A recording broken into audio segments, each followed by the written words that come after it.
that's a side note anyway, and it's good to know. So Aberdeen, came to Glasgow, studied in Glasgow, and then you start a business. Well, yeah, so by the time I got to Glasgow, I was in a lot better place than where I was in Aberdeen, but I still had one big problem. I had no idea what I wanted to do, right? And that's why I took psychology. But well, that's true. But a lot of people going to university quite often find themselves in that place, don't they? The vast majority. Yeah. We're told to go to university, it's meant to be the holy grail. In reality, it's not all it's set out to be, I don't think, because everyone's got a degree now in the workplace. You know, it's very difficult to stand out, you're not guaranteed a job. Yes. But nonetheless, we're all there, and we do have a good time when we're there, and you meet a lot of good people. I never went to university, but I do think, you know, I would have had such a great time if I went. Yes. I would have probably built up so many connections as well, which is another great thing. So for that alone, I think it's worthwhile. But nonetheless, you went and done psychology because you weren't too sure what you wanted to do, and it sounded like I like the idea of psychology. I think it's an interesting subject. It was an interesting course. I mean, you learned a lot of different things about why people work, how they think, why we do certain things. But I knew about, come my second, third year, I didn't want to do psychology. I kind of figured that out because it would have meant another 3 years of studying, and like I said before, I have dyslexia. This is completely out of my comfort zone. That was a big reason as well. I went to university. I kind of wanted to conquer that demon, if you like. So I didn't want to do any more than I had to, if that makes sense. So at that point, 1 year left, I'm really starting to panic now, because you have to have some sort of plan. You know, everyone's asking your parents, your friends, your hairdresser, even what are you going to do with your life? What are you going to do when you graduate? And when you have no answer to that, it's not comfortable, you know? You're kind of in a state of panic because of that. So I decided what I'm going to do to solve this is just try a bunch of different things, a bunch of different jobs and activities, and we'll see if I find something I enjoy. And give me what were they like? What kind of stuff are you talking about? Are you talking about like being a waiter and, you know, give me an idea? I'll give you a good idea. So one of them was in Germany, in a German forest, working on a kids' summer camp. Wow. So I did that for a summer. I met my girlfriend there actually. Excellent. Which was good. Another one was... See, a lot of great things come from just trying things out. Great things happen. And this is what I tell a lot of people. If you have no idea what you want to do, you have to just try a bunch of things.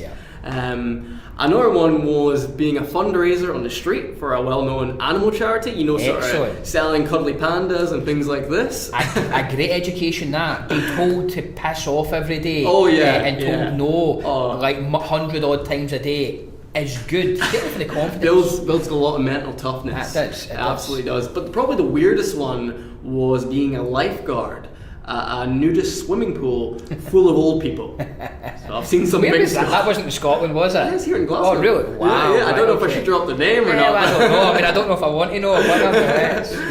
But after that, I was also trying different activities like tango dancing. I did like watercolor classes, range of things. And the other thing I tried was a speakers club. For the listeners who don't know, a speakers club is basically a safe place where people practice public speaking. And at these clubs, they always encourage new people to get involved and do something called a table topic. Have you heard of this? Yes. You've heard? Yes. Well, for those who don't know, in case the listeners, it's basically a question, and it can be on anything at all, from the history of Glasgow to the Beachy Boys. You don't know what's coming at you, but you have to answer that question in the form of a speech for 2 minutes, absolutely no preparation, and you've got a room full of people staring at you. I think the first time I went to, if I remember correctly, and tell me if this is the same thing, I went to one of the Glasgow Toastmasters. I'm sure it was Glasgow. I've been to quite a number over the years. And 2 young men went up and they were said, you are talking for the benefit of why you like living in the city, and you talk about why you like living in the countryside, out rural. And bear in mind, I don't know where they live, but they were told on the spot that was what the subject was. You've got 2 minutes, and off they went. Same type of thing. Same type of thing. Great. Same type of thing. Sort of building that improv skill. Absolutely. Speaking on your feet. So my first ever question was, if a zombie apocalypse happened in Glasgow, where would you go? And I really was not chuffed about this at all. You know, I'm starting to sweat a little bit, I'm shaking, but I find myself up there, I'm staring at all these people, and after what felt like literally years, I came out with a 2-word response: the pub. And then I sat back down, and that was my first ever experience. So a real horror show, you know? Literally a horror show talking about an apocalypse. Yeah. Literally. So the first time it maybe didn't go so well. No, it did not, no.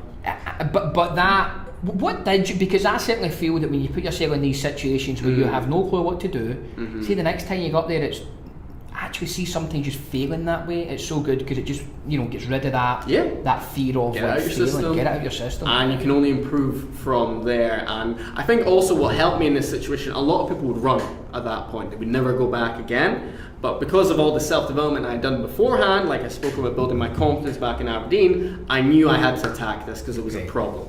Yeah. It was something I had a fear of, it was causing a physical reaction to me, I had to run towards it. And that's why I went back. And the second time did go a little bit better, and so did the third. And after about really just 6 months of facing that fear, which I think we all have public speaking when we get started, there's very few natural speakers. Yes. I did start to overcome it. And I actually started to enjoy speaking, because that's what public speaking can be. It can be an enjoyable experience between you and the audience where everyone's having a good time, fun.